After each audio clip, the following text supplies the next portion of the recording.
안녕하세요. 오케이구변 박진영. 네, 서현율의 구재신 변호사입니다. 저희 오케이구변 좋아요, 구독 눌러주시기 바랍니다. 저희가 또 코너 속의 코너를 마련했어요, 여러분. 법률 사무실에서는 좀 다양하고 듣도 보도 못한 일들이 정말 많이 일어나잖아요, 네, 그렇죠? 그 중에서 이제 특이한 사례들을 한번 썰을 풀어보는 시간을 저희가 가져보도록 할게요. 그런 썰들을 저희만 알고 있기에는 좀 아쉬워서 이제 코너를 마련하게 되었습니다. 요새 음주운전 관련해서 네. 많은 이슈들이 있는데 네. 사실 이제 음주운전은 사실 최근에 이제 엄청 처벌도 강화됐고 사실 이제 하면 안 되는 행위인 거는 명확하죠. 네네. 근데 때에 따라서는 네. 음주 측정 과정상에서 본인이 억울하다고 생각하시는 케이스들이 조금씩 있어요. 억울하다고요? 네. 그게 왜 억울한지 의문이 들 수도 있긴 한데 아마 요 사례를 설명을 드리면 네네. 더 이상하실 수도 있습니다. 일단 네. 사안을 조금 한번 설명드릴 필요가 있을 것 같아요. 네네네. 이 사안이 뭐냐면 네. 예를 들어서 이 피고인, 그러니까 저희 의뢰인이셨었는데 네네네. 이분 같은 경우에 원래 버스 운전 기사세요. 네. 네, 그래서 본인이 음주운전을 하면 안 된다는 걸 알고 있기 때문에 네네네. 술을 드시고 나서 네. 대리기사를 불러서 집 근처까지 대리기사님이 운전을 해서 오셔요. 네네. 네, 그런데 이제 문제가 뭐였었냐면 네. 이분이 술이 좀 너무 많이 취하셔가지고 네네. 집이 어딘지 집을 찾지 못하게 돼가지고 대리기사님이 이제 차에서 내려서 그냥 가버리시게 되는 거예요. 그럼 대리기사 그냥 버리고 간 거예요? 그렇죠. 근데 이런 경우 꽤 있잖아요. 뭐 예를 들어서 그래요? 대리기사님들하고 뭐 좀 약간 실랑이가 벌어지거나 이렇게 돼버리면 뭐 기사 보셨는지 모르겠지만 집 네. 앞에다가 뭐 네. 집 한 10m 남겨놓은 곳에다 차를 가운데다 세워놓고 그냥 가버리는 거나 이런 경우들이 있게 되는 거죠. 진짜? 네, 그러면 그거를 운전해서 갈 수도 없고 뭐 운전 안 하자는 이것도 문제가 되고 이게 여러 가지 문제가 생기는 경우가 있는데 이거 너무한다. 그렇게 두고 가냐? 네네. 그래서 이분 같은 경우에도 네네. 대리기사님이 그렇게 운전을 안 하시고 결국은 놓고 가시면서 어떻게 된 거냐면 이분이 네. 경찰에 신고를 했어요. 누가요? 이 대리기사님이. 대리기사님이 두고 경찰에 신고를 하신 네네. 거예요? 그 대리기사님 이분을 두고 가면서 이 사람이 아무래도 술에 취해 있는 사람인데 네. 집까지 운전을 하고 갈 것 같다라고 해서 경찰에서 신고를 했어요. 진짜요? 네네. 굉장히 특이한 케이스입니다. 네. 이번에 그래서 사실 이제 문제가 뭐였냐면 그냥 만약에 대리사님이 가셨으면 다른 네. 사람을 부르든가 이렇게 네. 계셨으면 좋았을 텐데 네네. 이때가 사건이 터진 날 겨울이었거든요. 그렇게 추워서 이분이 조수석에 계시다가 운전석으로 옮겨가지고 히터를 틀려고 시동을 거셨어요. 그래서 거기에서 이제 약간 잠이 드신 거예요. 잠이 드셔가지고 계셨는데 네. 경찰에 신고를 했으니까 이제 경찰이 출동을 한 거죠. 네네.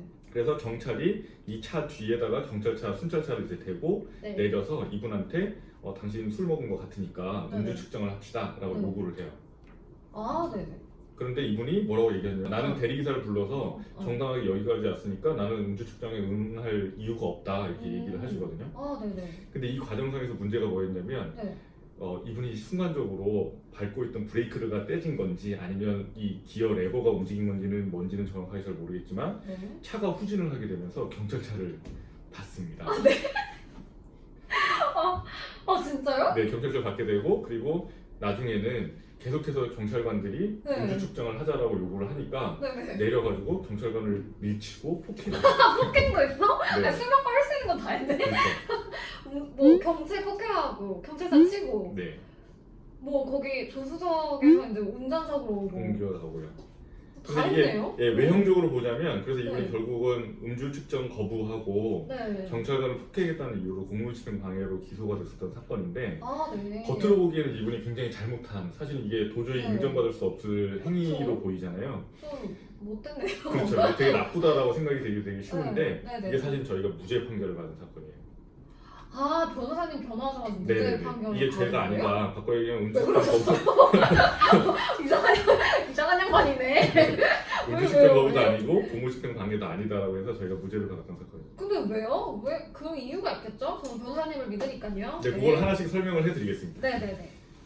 첫 번째로 기억을 하셔야 될 게 네. 도로교통법상의 음주 측정 불응죄가 성립하기 위해서는 네. 몇 가지 요건이 있어야 돼요.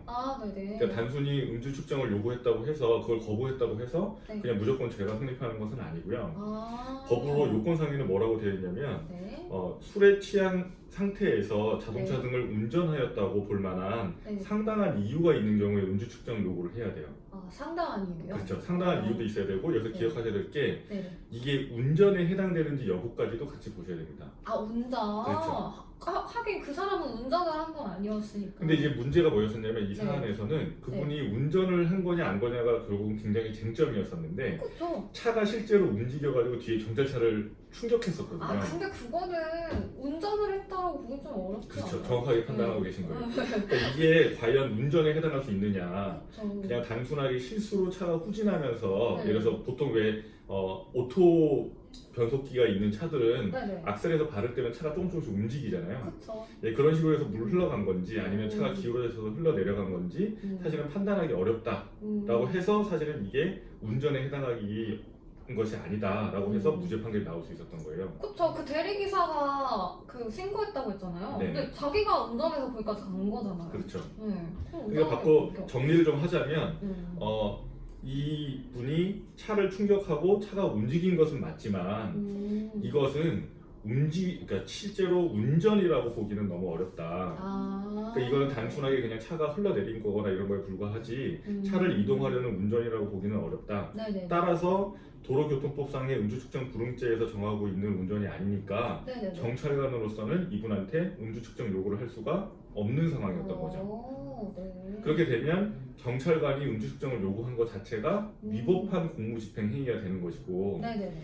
위법한 공무집행 행위의 경우에는 저희가 저항을 한다고 하더라도 네. 그것이 문제가 되지 않는다는 거예요. 아, 그렇군요. 네, 그래서 요것 같은 경우에는 굉장히 겉으로 보기에는 사안이 되게 중하고 나쁜 짓을 한 것 같지만 네. 사실은 법을 검토해 봤을 때는 네. 오히려 잘못한 것은 이분이 아니고 네. 위법하게 음주측정을 요구했었던 경찰관이 되는 거죠. 아. 그러니까 그거에 대해서 거부를 저희는 당연히 할 수 있는 것이고 아. 그 거부를 하지 않았다고 해서 계속해서 요구를 하는 것은 오히려 경찰관에게 더 문제가 있다 이렇게 보시면 될 것 같아요. 아, 보통 제가 뭐 기사로 접하는 그 거부 그런 게 아니라 이거는 네네. 좀 특이한 특이한 케이스인 거죠. 상황이긴 했네요. 네. 그렇긴 한데 의외로 이런 것들이 좀 문제가 되는 경우들이 꽤 많이 있어요. 아, 그래요? 예, 저희가 또 했던 사건 중에 하나는 네네. 이분이 술이 취해 있었던 건 사실이긴 한데 네. 이분도 똑같이 대리운전을 해가지고 길에 그 대리운전을 해서 집까지 근처에까지 왔습니다. 그런데 그거를 또 대리기사님들이 뭐 또 신랑이 있었는지 뭔지는 모르겠지만 길가에 세워놓고 그냥 가버리셨어요. 도대체 뭘 잘못하면 여러분들 대리기사님한테 잘하세요. 네, 그러니까 술이 아마 좀 취하셨으니까 네, 뭔가 네, 좀 네. 대리기사님한테 무례하게 하셨을 수도 있고 그러니까 화가 나셔서 대리기사님이 가버리신 상황이었는데 네. 이분도 똑같이 촉구하니까 네. 거꾸로 운전석으로 옮겨가셔서 계셨었어요. 둘 다 잘한 건 없지만 아무튼. 네네. 그래서 이분도 똑같이 음주측정 요구를 당했는데 네네. 이분 같은 경우에는 오히려 이분보다 사항이 덜 한 것 같지만 네. 이분은 또 음주측정 불응죄가 성립이 된 케이스도 있어요. 왜요? 그러니까 그게 사실은 사안에 따라서 굉장히 많이 다릅니다. 이분은 지금 저희가 이 말씀드린 이 사안 같은 경우 굉장히 운이 좋으셨던 게 네네. 요 차가 서 있었던 그 자리에 CCTV가 있었어요. 아. 네, CCTV가 있어가지고 네네. 이분이 계속해서 브레이크를 밟는 모습이라든가 이런 것들이 아. 통상적인 운전이라고 보기는 어렵고 음. 이것은 그냥 단순하게 차가 이동한 거에 불과하다라고 저희가 입증에 성공해서 저희가 무죄를 받아낼 수 있었고요. 그럼 그 증거가 딱 있어서 된 거군요. 그렇죠. 증거라든가 저희가 변론 네. 과정상에서 판사님에게 저희가 호소를 좀 많이 해서 저희의 주장이 먹혀들어서 네네. 저희가 무죄를 받아낼 수 있었던 사안이다 이렇게 보시면 될 것 같아요. 다행이다라고 말하는 좀 그렇지만 어쨌든 억울한 거는 좀 풀었으니까 거죠. 해소가 네. 된 거니까 다행이긴 하네요. 대신에 지금 최근에 그 법이 개정되면서 네네. 지금 음주운전 관련해서는 굉장히 엄벌에 처하고 있거든요. 아, 네, 저도 그 뭐지? 윤창호법이라고. 예, 윤창호법도 생기고 여러 가지 법이 네. 뭐 개정도 되고 뭐 적용이 바뀌어서 굉장히 네네. 엄벌에 처하고 있어서 네네. 사실은 예전에는 음주측정 뭐 한 번, 두 번 정도까지 걸리시면 네네. 벌금 뭐 100만 원, 200만 원 이런 거 내시고 다 일이 마무리가 됐었거든요. 되게 많네요. 네, 굉장히 낮고 네. 근데 지금 현재는 그렇지는 않습니다. 아, 예, 지금은 벌금의 수위도 엄청나게 강해졌고요. 네. 그 다음에 인사사고가 나거나 네네. 뭐 물적 피해가 나거나 사고가 나게 되면 실제로 구속되거나 실형을 받는 경우도 굉장히 많아요. 아. 그래서 음주운전은 절대로 하시면 안 되겠다. 그쵸. 네, 그래서 요거는 명심하시고 네. 요 사안은 저희가 이런 사안 특이한 경우에는 이런 네. 식으로 저희가 방어를 해서 네네. 억울함을 호소할 수도 있었다라는 것 정도로 이해를 해주시면 감사합니다. 얘기를 들어보니 참 억울한 상황이신 마치기는 이제 했는데 뭐 이런 억울한 상황이더라도 일이 커지지 않으려면 이제 네. 이런 일에 휘말리지 않으려면 애초에 음주운전을 하지 말아라. 위험하죠. 그런 말이었던 것 같아요. 네. 그래서 여러분 절대 음주운전은 절대로 하지 마시고요. 그러면 저희는 이쯤에서 마무리할게요. 시청해주셔서 감사합니다.